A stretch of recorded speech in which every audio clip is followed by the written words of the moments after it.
Julia Poe of the Chicago Sun-Times just gave us the latest news on Chicago Bulls guard Lonzo Ball. The Chicago Bulls are not committed to playing this young fella opening night. What does that mean for him? Y'all know we gonna talk about it and break it down, but you gotta hear the music first.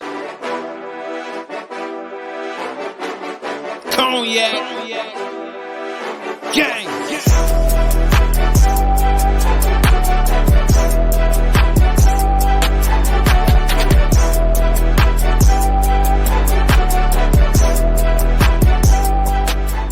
Shy Boys Podcast with the Cognac Boys. I'm Cognac Boy Bobby, and I'm holding it down on today's daily episode. If you're tuned in with me, hit the like button, subscribe to the channel, and hit that notification bell as well. The support has been tremendous. Thank you all for what y'all been doing over here for the channel. But now, according to Julia Poe of the Chicago Tribune, the Chicago Bulls have not been committed to whether or not they expect Lonzo Ball to play on opening day.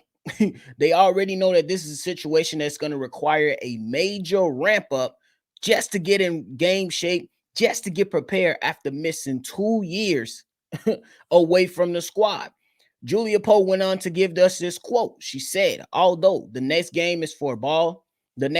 is for Ball to participate during training camp in some capacity, the Bulls remain non-committal on whether they expect the point guard to be cleared to play by opening day. Ball will require a significant ramping up period, which could include an outing or two with the G League Windy City Bulls before a return to the NBA. If he continues to progress with no further pain, complications, or setbacks, he will likely face a firm minutes restriction initially.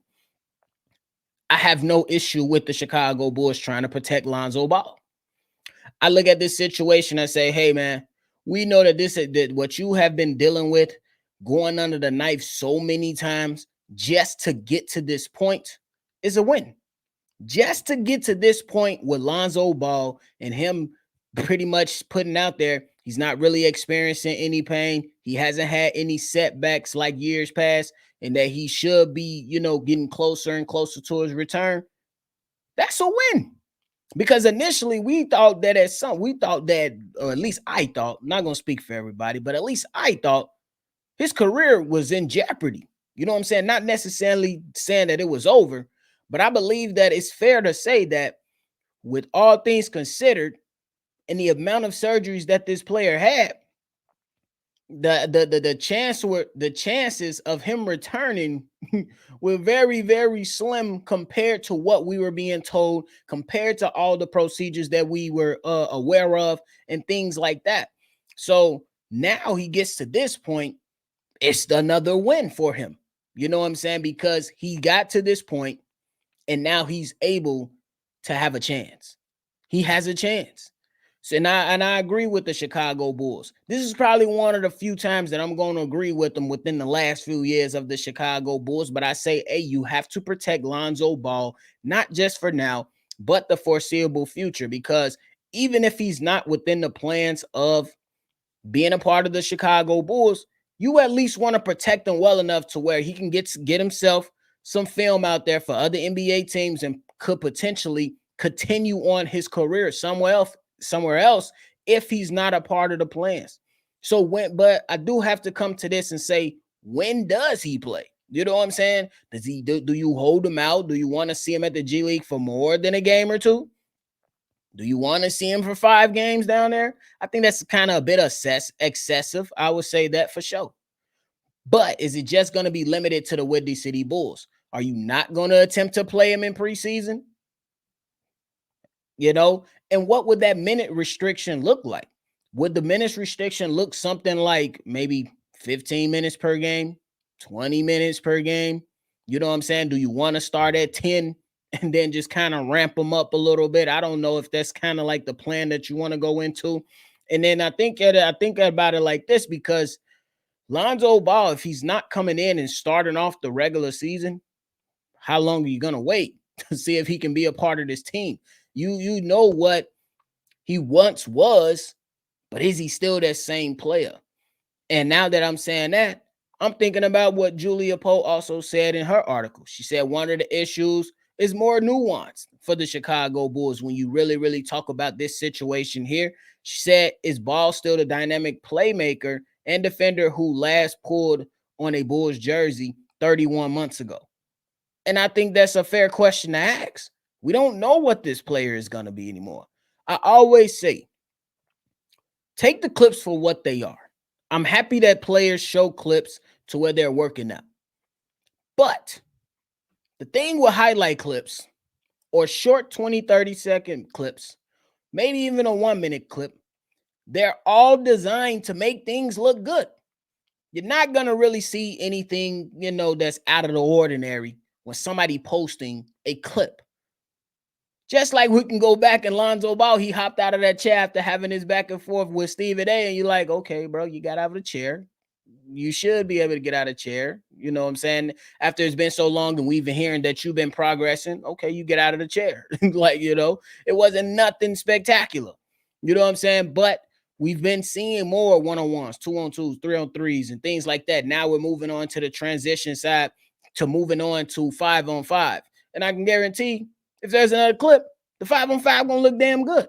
You know what I'm saying? It's gonna come down to the Chicago Bulls placing Lonzo Ball in NBA action. We already know this. It's not going to be anything other than that. It's going to come down to if Lonzo Ball can sustain NBA play. How does he feel after playing 10 minutes? How does he feel after playing 15 minutes? Does the knee swell up again after playing 10 games? Does the knee swell up again after playing 5 games? Does the knee swell up after playing 1 game? Those are valid questions that you can absolutely ask because we are speaking about a player who has had a long history of knee injuries. So I understand there might be some fans that be like, hell no. If he says he's ready, he's ready. Cool. You can have that opinion. I'm on the other side of thinking about the long term when it comes to Lonzo Ball. This man, I'm not gonna say he's desperate. I think that's a word you can't really use. Oh, well, you can, but I don't want to use that. Maybe eagerness, maybe intrigued, maybe a little bit more of the word to use when you talk about Lonzo Ball willingness or want to get back on the basketball court. If he treads on to that desperate side, you have to protect the player and let him know. And I think that's when you come to terms and be like, yes, I understand that what you've done in the past and looking at what you're able to do in those 35 games and what you could potentially do with this young squad that we have right now, it can be a great thing. But I also care about your future, young man. I think if the front office is real, that's something that they do.